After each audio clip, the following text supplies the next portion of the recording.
All right, guys, let's build on our previous video where we're looking at a three-wire control, turning on a conveyor on factory I/O.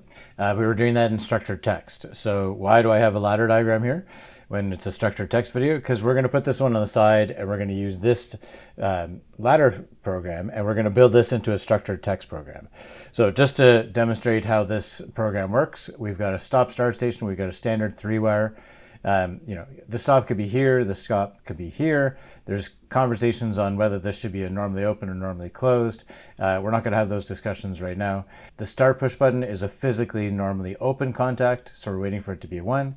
And for me, the stop push button is a physically normally closed contact, so we want to make sure that no one has pressed the push button. If no one has pressed that stop push button, then it will be true in that this is looking for a 1 and the stop is closed at the moment. Okay, so now we're just waiting on the start to be pressed. Once the start is pressed, where our on delay timer will start, we have a preset value of 5,000, so 5 seconds, and after 5 seconds, the done bit will set, which will then turn on our motor run here. Okay, so we'll turn on the start push button. We'll just toggle that bit for now. You can see that the value is going up now. Looks good. Now motor run is turned on, so now we have a holding contact here to keep this on. I can let go of the start push button and the motor is still running because the preset is equal to the accumulated value. So this is done. So our motor run is on.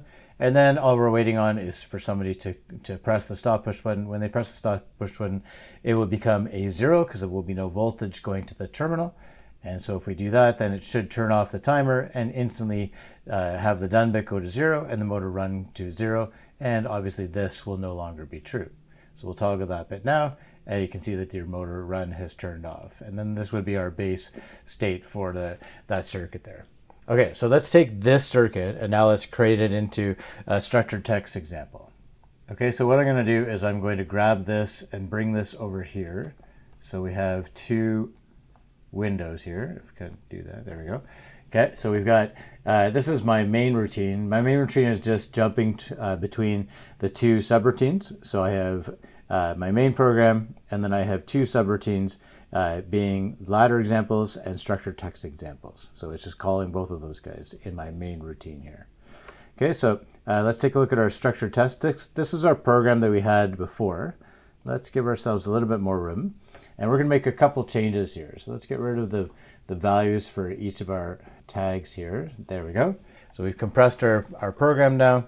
And now we're going to add in a couple things. So this, if you missed the previous video, you might want to go back and kind of walk through this one. This was just for a standard 3-wire to turn on the conveyor. But in order to work with factory I/O, we had to map our tags here to bool in 0, bool in 1, and then bool out 6. That was because our factory I/O program makes use of those tags within there in order for Studio 5000 to talk to factory I/O. Okay, so let's make some changes here. We are going to drop in a timer because we don't want the conveyor to turn on right away.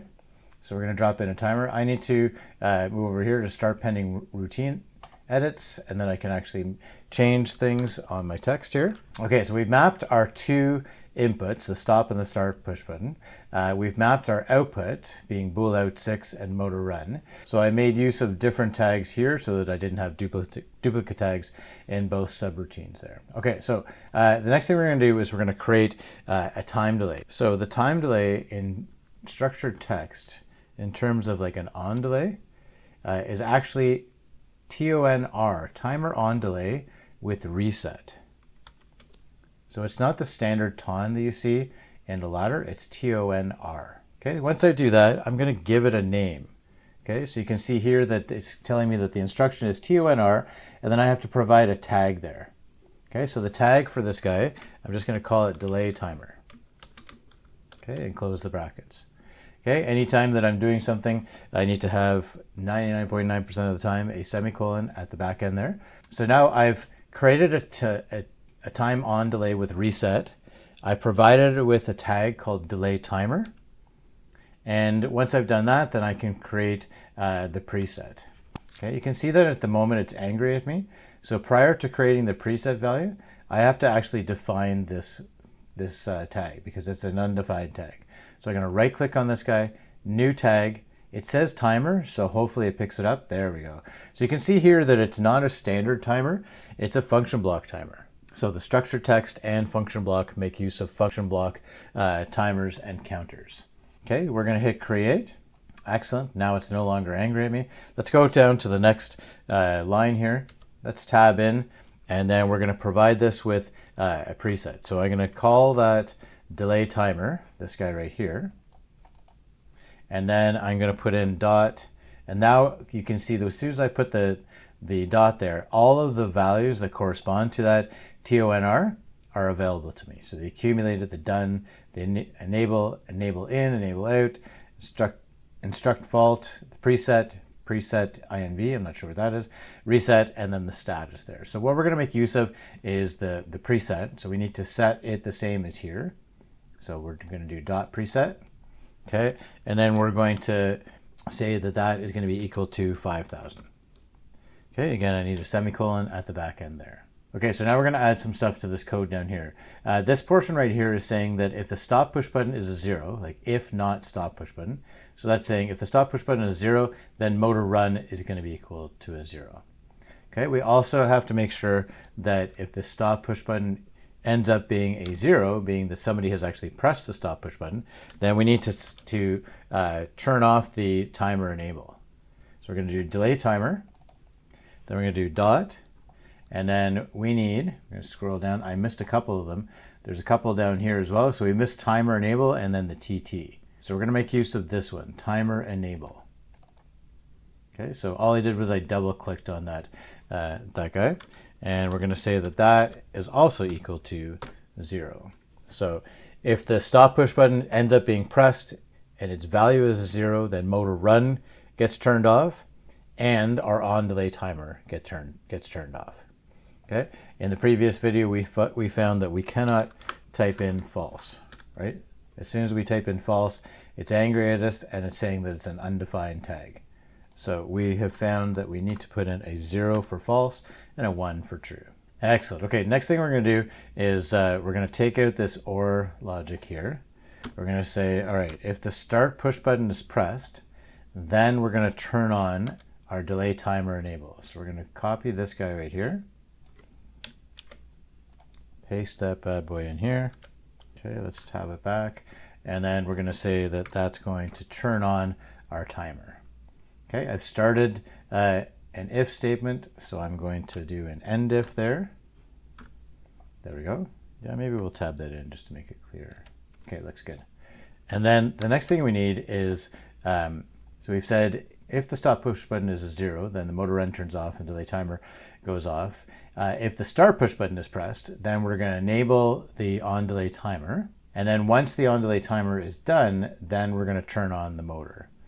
So the next thing we're going to do is we're going to put in an if statement again. And we're going to say our delay timer, we're looking for the done bit. So if the done bit is set. Now we don't have to say if the done bit is true or the done bit is equal to 1. If you just say if delay timer done, that's assuming that the delay timer done bit is a 1. Okay. The way to look for a 0 is to put a not in the front. Otherwise, this is acting or looking for the start push button to be a 1, and this is looking for the delay timer done to be a 1. Okay, once that guy has set, then we're going to turn on our motor run. So we're going to set that value to a 1, semicolon. So you see that after the thens, we don't need a semicolon, but on every other line we do. And then I need an end if here. There we go. And a semicolon. Okay, so now we're saying that if the stop push button is a 0, then we'll turn off the motor run and turn off the on delay timer. Else, if the start push button is true, we're going to turn on our timer. And then once the delay timer is done, then we're going to turn on our motor. Excellent. Okay, let's download this, guys. I'm going to put this guy and our Factor.io scene beside each other, and we'll see if this program can then control our Factor.io scene. So first thing I'll do is I'll finalize all the edits. Okay, looks good. 0 errors and 0 warnings. That's always a good thing. We don't need these ladder examples. And we're just going to put this beside our Factor.io. Give me 2 seconds. Beauty. Let's reset the animation. We can bring in all the values for everything here. And let's see whether we're talking to Factory.io. So file, drivers.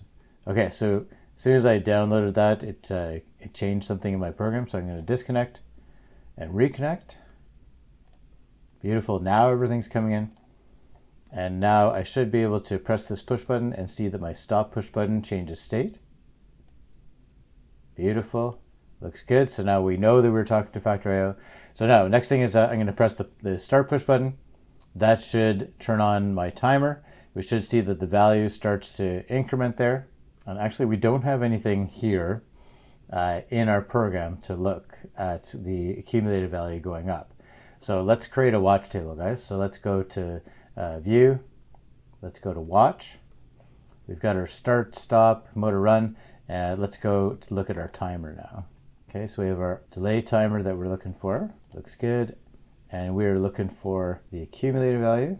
And let's also look at timer enable and with the done bit. Sweet. Let's move these guys over so we can see everything. Looks good. We don't need to know the scope at the moment. And let's move this over. Okay, sweet. So now when we press the stop push button, we can see that it changes to a 0 right here. Right, so let me do that again. Looks good. Okay, so now let's press the start push button and let's see whether this accumulated value starts to increase now. Beautiful. We can see that value go up.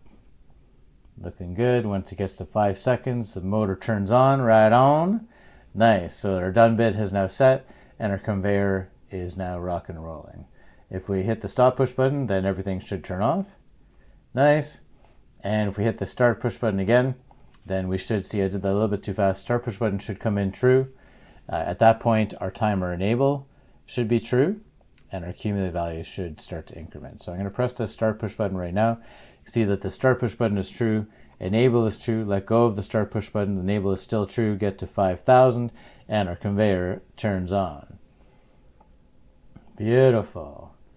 All right, guys, so hopefully that helps you to understand how to create a timer. This took me a while to figure out. I tell you, there's not very many decent videos out there on YouTube on structured text in terms of timers and stuff like that. And when you ask ChatGPT, there's minor changes that have to be made within the program to match with what ChatGPT is telling you what to do. But let's take a look here. So we put a TONR. We created a tag called delay timer, and then we provided a preset value of 5,000.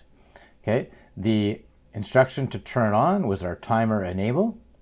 Okay, so if the stop push button was pressed, then we set the timer enable as a 0. If the start push button was pressed, then timer enable was a 1. And then same thing as our standard on delay timer. It has a done bit, and we said when the done bit is true, then we'll turn on our tag called motor run. And then we then mapped motor run to bool out 6 to control this guy, because if we look at our drivers here, all of our tags here in Factory.io are in terms of boolean 0, boolean 1, and then bool out 6 for my conveyor. Excellent, guys. So we'll finish off here in that if you want to take a screenshot or stop the video right here, you can copy down the exact same code and then try it out and see if it works for you to control a Factory.io scene with a stop, start, and a rolling conveyor. All right, guys. Thanks very much. We'll see you guys on the next one. Hopefully this helped you to create a timer in structured text. If you like this, then like the video, guys, and then subscribe for more videos. All right, I'll see you in the next one.